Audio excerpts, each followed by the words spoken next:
Hey everybody, welcome back to the channel. The 77 Ramcharger build is making some huge steps forward. I've got it back at the house from Woods Off-Road. The suspension is done. I'll show that to you in a minute. And today, we're gonna rip it apart.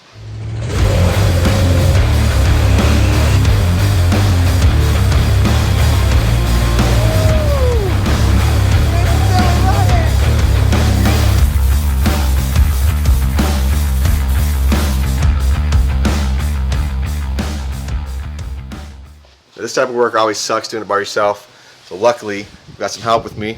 My nephew Vaughn. Not only do we get to teach a little bit and figure out how these things work, but tearing them apart is always the fun part, right? So, thanks to you two, you get to see this in about 30 seconds.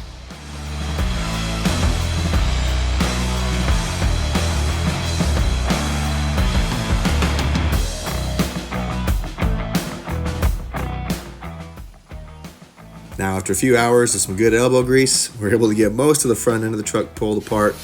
Just got the radiator support left. Of course, there's a little bit of canter. Couldn't get away from it completely, even down here in California. You can see it actually went like all the way through, so I'll end up cutting that whole piece out, fabricating a new one, and bolting it back together. Just kind of toss the wiring up on the steering linkage for now, just get out of the way. Next task is going to be removing this 360, getting it out of here. Now she's a little light at the moment, but if anything, it just allows me to really show you the front suspension. So I just cleaned up the K-frame, and of course I pulled everything out. I'm gonna put the big block in there right now, actually, after I'm done shooting this video. But I figured I'd show you the suspension while it was easily accessible. So this is the Dana 44 HD. Came from the 77 Power Wagon and it tore apart a couple years ago. It has been completely rebuilt. Talking inner and outer bearings. It's still a 410, but of course, new oil, new ring and pinion actually, because there was some corrosion on it. New brakes, calipers, rotors, bearings. It's been completely overhauled. New brake lines, etc. One of the cool things about the front is, you probably noticed, it has a crossover steering kit. I'm really hopeful that this is going to make it handle like one of the modern trucks where there's not a whole lot of wobble or wander. This is a two-wheel drive Ramcharger box. It's mounted in that two-wheel drive location. You can see the pitman arm going over there. No sway bar with this. Don't really want the sway bar for what I want to do with the truck either. But that's that front axle. You can see the springs. These are brand new. This is the 4-inch lift from Skyjacker. Got the nice new pretty shocks there to match. And right now that's it. So the front end is really a mess. I'm putting this 426 stroker. That's been decided. That's going into the Ramcharger. Kind of see the transmission back there on the table. I'm rebuilding that at the moment. It's kind of a disaster in here. It's always darkest before dawn, but that's how this is going right now. It's gonna make a lot of progress today.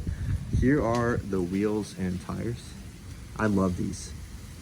Here's what it looked like before I took off the whole front end. As you can see, it's got a really cool stance. I really like the height of it too, especially for my kids and wife. I think we'll be able to jump in it, no problem. Looking forward to having this bad boy completely painted and done. Now, let me show you the rear, the Dana 60. If I can get around this car cover. A little dusty, but as you can see, that as well has been completely rebuilt. This actually has a Detroit locker in it. So that way I'll actually have, 3 wheels receiving power as opposed to 2 like the original configuration. 1 wheel in the front, 1 wheel in the back. Now I got both in the rear. Same shocks. This has the 6-inch spring kit in it, which eliminates any block at all, which is nice. So no block like they came from the factory with. And that's pretty much it. It's really pretty basic on the back end. I've got a lot of work to do, obviously. Here's the transmission case. I'm gonna rebuild this here probably in the next couple days. What I want to do is get the powertrain back in the car, engine, transmission, down to the transfer case, intermediate piece there. So no actual 203, not going with the 203, but at least I can mount it on the cross member. And once I get the front end back in, inner fenders, outer fenders, grill, hood, etc., then it's going back.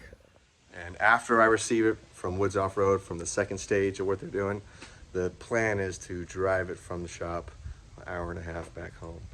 So I'm moving quick with this. I want this truck to be done in like 3 months total. That's paint, interior, etc. Wiring, which should be pain. But I really want this to be my daily driver. That's what I want to do with it. I'm going with that 426 because it's the lower compression. I was on the fence, but I wanted to put that in my Dart or the Ramcharger when I discovered that the compression was about 1.5 points lower than what I thought. It'd be perfect for the Ramcharger. So that's where it's at right now. We're talking real fast to give you a lot of info up front. If you got any questions or suggestions, please drop it in the comments. I'm excited with this build, and I'm looking forward to seeing what it can do off-road.